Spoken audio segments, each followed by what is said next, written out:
자, 안녕하세요. 플래시김입니다. 오늘은 패럴드 초회차 혹은 플레이한지 얼마 안 되었을 때 알면 유용한 팀 몇 가지를 가져왔습니다. 그럼 바로 시작하죠.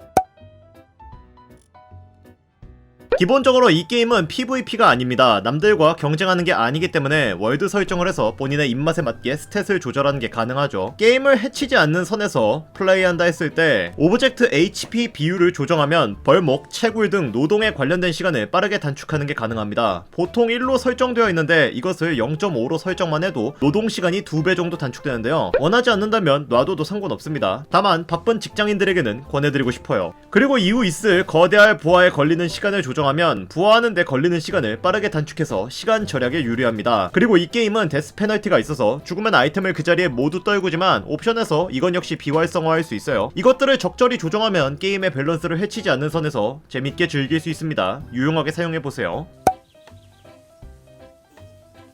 사람들이 입을 모아 말을 하는데 거점은 무조건 광맥이 있는 곳, 특히 광맥이 모여 있는 곳에 거점을 지어야 한다고 말합니다. 이유는 간단해요. 돌, 나무는 채석장과 벌목장을 이용해 무에서 유로 사실상 창조 경제가 가능하지만 광석은 그런 게 없이 무조건 필드에서 수급을 해야 하거든요. 문제는 그게 후반에 더럽게 많이 필요해서 거점을 이상한 데 잡으면 플레이어가 일일이 노가다를 해야 한다는 거예요. 이 게임은 거점을 기준으로 일정 범위 내에 배그 자기장처럼 동력장이 전개가 되는데 이 동력장 안에서만 펠들이 상호작용을 하기 때문에 이곳을 벗어나게 되면 펠들이 일을 안 해요. 그렇기 때문에 초반 거점을 잘 선정해야 합니다. 초반 거점으로 이상적인 곳이 몇 군데가 있는데 이 지도를 보면 아시겠지만 시작 지점 근처로 3군데의 광맥 현장이 있어요. 첫 번째로 쇠락한 교회 근처에 있는 70-401 지점. 이 지점은 광맥만 7개에서 9개 정도 됩니다. 참고로 좌표는 좌측 하단에 표시돼요. 좌표 5-526도 괜찮습니다. 금속 광석이 꽤 많고 앞으로는 해안가가 펼쳐져 있습니다. 207-41 지점도 괜찮은데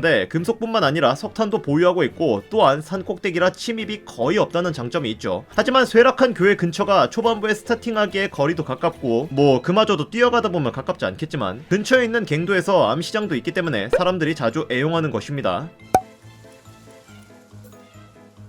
첫 번째 거점을 확보하고 집을 짓게 되면 레벨 1 상인이 나오게 됩니다. 특이하게도 이 게임은 상인 또한 펠스페어로 잡을 수 있어요. 그래서 이 상인을 두들겨 팬 다음 펠스페어로 잡게 되면 이 친구는 초반부터 우리를 위해 일해주는 보급관 노예가 됩니다. 상인은 우리가 얻어야 하지만 파밍하기에 귀찮은 아이템을 여럿 판매합니다. 또한 필드에서도 낮은 확률로 상인들이 등장하는데 그 친구를 두들겨 패서 데려오는 것도 가능합니다. 잘 이용해보세요.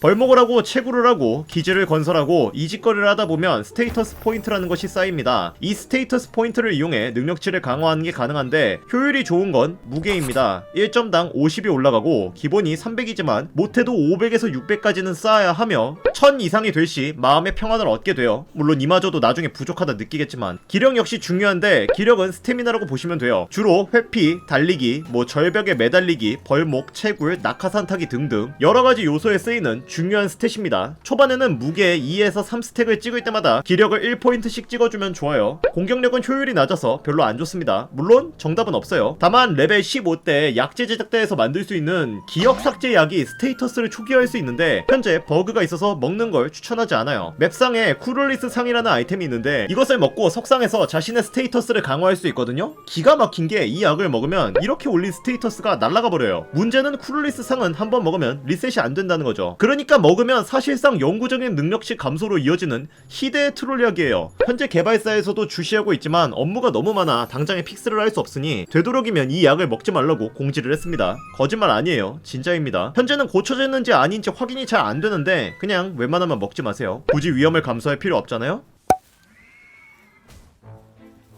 이제 여러분은 홀로 낯선 땅에 떨어져 생존할 채비를 잘 갖추고 있을 겁니다. 하지만 여기선 혼자 못 살아남아요. 일할 동반자를 모집해야 하죠. 그것이 바로 펠입니다. 기지를 효율적으로 굴리기 위해서는 우선 몇몇 애들이 필요해요. 우선 까분양, 초반 지역부터 바로 만날 수 있는 친구인데 굉장히 다양한 적성을 가지고 있어요. 수작업, 채집, 운반, 채굴, 만능 SCV죠. 후반에 가면 한 가지 분야를 잘하는 펠이 좋긴 하지만 극초반에는 여럿을 두루 하는 걸 찾는 게 좋습니다. 펜키는 초반에 필요한 속성을 골고루 지니고 있고 수작업, 관계, 그리고 운반과 냉각을 할 수 있어요. 그래서 펜키는 물건도 만들고 밭에다가 물도 주는 친구예요. 큐롤리스 또한 다양한 속성을 가지고 있는데 얘는 밭에다가 씨앗도 뿌릴 수 있습니다. 그래서 펜키와 큐롤리스가 같이 있으면 알아서 열매 농장에서 식량을 보급해주기 때문에 초반에 마음이 편합니다. 파이오는 초반에 얻을 수 있는 불속성 펠인데 야간을 밝게 비춰주고 강력한 화염 공격을 해줍니다. 또한 추운 지역에 있을 때 보온 효과를 제공해주기도 하죠. 거점에 있다면 화로 작업과 요리를 해줄 수 있고 이 녀석의 전용 스킬인 화염 방사를 이용해 초반에 톡톡히 적들에게 매운맛을 보여줄 수 있습니다. 물론 이 전용 스킬을 사용하기 위해서는 레벨 5에서 6대 펠 제작대에서 만들 수 있는 장비가 필요하죠. 벌목에 관련된 펠 중에선 신령사슴이 있습니다. 이 녀석도 초반에 쉽게 찾아볼 수 있는 친구이며 레벨이 9에서 13을 왔다갔다 하는 친구입니다. 레벨 2의 벌목 스킬을 가지고 있어 거점에서 상주시키면 목재를 어마무시하게 뽑아내며 펫으로 데리고 다녀도 전투적인 요소로도 쓸만합니다. 채굴 관련된 펫 중에서는 밤에서 얻는 펫 중에 양뱃이라는 친구가 있는데요. 이 친구 레벨이 10에서 13을 왔다갔다 하는데 공격력도 센 편이지만 이 친구의 장점은 바로 레벨 2 채굴이라는 거예요. 채굴이 1레벨이면 돌만 킬 수 있거든요. 하지만 레벨이 2 채굴이라면 금속도 킬 수 있습니다. 또한 양뱃은 다른 펠들과 달리 밤에 잠을 자지 않아요. 그래서 사실상 잠깐씩 휴식할 때를 제외하면 거의 24시간 노동을 하는 친구죠. 물론 지쳐 쓰러진다면 일 안 하긴 하지만. 양뱃과 서식지가 겹치는 곳에 뚱코알라라는 친구도 있는데요. 이 친구도 밤에만 나옵니다. 이 친구는 독을 사용하는데 이 게임은 화염과 독은 도트딜을 넣는 특성이 있습니다. 따라서 초반에 방어력이 강력한 친구가 있다면 독, 화염, 도트딜을 놓는 것도 노려볼만 하죠. 여유가 된다면 이 친구도 잡아보세요. 밤에는 목마둥이라는 유령 펫도 나옵니다. 이 친구의 진가는 레벨 8대 제작대에서 만들 수 있는 목마둥이 목걸이를 얻고 나면 진가가 발휘됩니다. 이 게임은 펫을 한 마리밖에 전투에 대동할 수 없습니다. 그러나 목마둥이 목걸이를 제작해서 가지고만 있다면 이 친구가 저희를 자동으로 따라다니며 적대하는 모든 몬스터를 공격해 줄 겁니다. 또한 아테노울이라는 부엉이 펠이 있는데 이 친구를 메인으로 사용하면 모든 어둠 스킬이 버프를 받게 되어 데미지가 더 뻥튀기가 됩니다. 다만 내가 컨트롤할 수 없으니 파밍을 할 때는 목마둥이를 잠시 다른 곳으로 옮겨놓고 플레이하시는 걸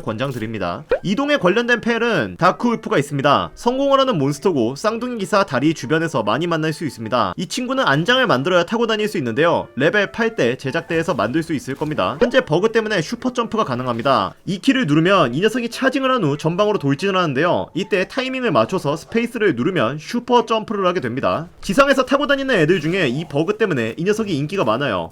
또한 탈 것을 탄 상태에서는 낙뎀을 받지 않습니다. 그러니 높은 곳을 만약에 뛰어내려야 한다면 슈퍼 점프를 사용해보세요. 실패한다 해도 늑대 덕분에 다치지 않을 테니까요. 그리고 미호라는 펠도 있는데요. 이 친구가 특이하게도 작업이 방목입니다. 가축 목장에 이 친구를 방목시키면 설정상 땅에서 아이템을 파낸다고 하는데요. 금화, 양털, 화살, 그리고 펠 스페어를 파냅니다. 특히 펠 스페어 덕분에라도 이 녀석을 많이 차용하는데요. 2기에서 3기 정도만 가축 목장에 던져놓아도 펠 스페어가 부족할 일은 없어질 겁니다. 생각보다 이 게임은 튜토리얼이 제대로 갖추어져 있어서 초반에 막히는 요소는 거의 없어요. 그러나 거점이 레벨이 높아지고 여러가지 아이템을 먹다 보면 상자에 정리를 할 때 애로사항이 생기게 되는데 만약 상자에 내 인벤에 가지고 있는 똑같은 아이템이 있다면 R키를 눌러보세요. 자동으로 옮겨지게 됩니다. 템을 정리할 때 자주 사용해야 하며 이직거리를 하지 않고 막 쑤셔 넣으면 미래의 내가 굉장히 골머리가 아파져요. 물건을 나눠서 가져가려면 쉬프트 클릭을 하면 절반으로 나눠지는데 이거 일일이 옮기지 마시고 쉬프트 클릭을 여러 번 눌러보세요. 그러면 계속 반으로 나눠집니다. 반의 반, 그리고 그 반의 반의 반, 뭐 이런 식으로 말이죠. 또한 집과 같은 벽을 건설할 때도 우클릭을 누르면 계속해서 건설할 수 있는데요. 의외로 이걸 모르시는 분들이 많습니다. 좌클릭하고 또 청사진 찾고 또 좌클릭하고 이러지 마시고 그냥 청사진 한번 선택해서 우클릭으로 쭉 건설해보세요. 그러나 토대는 너무 많이 건설하면 안됩니다. 어뢰 게임이라 그런지 토대에 애들이 낑겨서 못 움직이는 경우가 많아요. 그러면 굉장히 골머리가 아파집니다. 그러니 토대는 자신의 침실로 이용할 작은 오두막 정도만 만들고 펠, 침대, 작업대 등은 맨 땅에 만드는 게 좋습니다. 아니면 그 넓은 동력장 범위 자체를 전부 토대로 바꿔버리셔도 됩니다. 그놈의 토대의 고저차 때문에 트러블이 발생하는 거니까요. 초반에는 활이 좋습니다. 아니 그냥 전투 자체는 원거리 무기가 좋아요. 딸피 작업할 때 혹은 화살이 떨어졌을 때를 대비해서 창 같은 거는 하나씩은 들고 다니시면 좋습니다. 의외로 이 게임에도 헤드샷 개념이 존재하는데요. 헤드샷을 맞추면 대략 2배의 데미지를 입힙니다. 그리고 기습의 개념도 존재하는데요. 자고 있는 친구에게 머리를 때리면 데미지가 거의 3배는 들어가는 것 같더라고요. 펠은 체력이 낮을수록 포획력이 올라가지만 펠이 상태 이상에 걸렸을 때도 포획력이 올라갑니다. 예를 들어 독, 전기, 수면 등등 상태 이상에 걸렸을 때도 포획력이 올라가요. 그러나 이런 게 있다는 것만 알면 되고 초반에는 그냥 두드려 패서 펠을 확보하면 됩니다. 또한 펠은 10마리까지 포획할 경우 경험치 보너스를 받게 됩니다. 이 숫자는 펠 도감에서 확인할 수 있는데요. 초보자일수록 펠 도감을 수시로 열어서 확인해야 하는데 이 도감에 이 친구들의 적성, 서식지, 약점, 그리고 드랍하는 아이템까지 상세히 적혀 있습니다. 펠에 관련되어서 무언가 막힌다 생각하면 일단 멈춰서 도감을 읽어보세요. 그게 정신건강에 좋을 겁니다. 또한 펠들에게는 속성이 있습니다. ESC키를 눌러 생존 가이드에 속성이라는 것이 있는데 그곳을 살펴보시면 이런 창이 나오게 됩니다. 화살표가 향하는 곳이 내가 그 속성에 강하다는 거고 반대로 화살표를 받는 게 내가 그 속성에 약하다는 겁니다. 예를 들면 전기는 물에는 강하지만 땅에는 약한 거예요. 불 같은 경우엔 풀과 얼음 두 개에 강하지만 물에는 약한 거예요. 따라서 전투를 하기 전에 내가 가지고 있는 펠 그리고 상대방의 펠이 어떠한 장점과 이점이 있는지 확인을 해보시고 전투에 임하시길 바랍니다.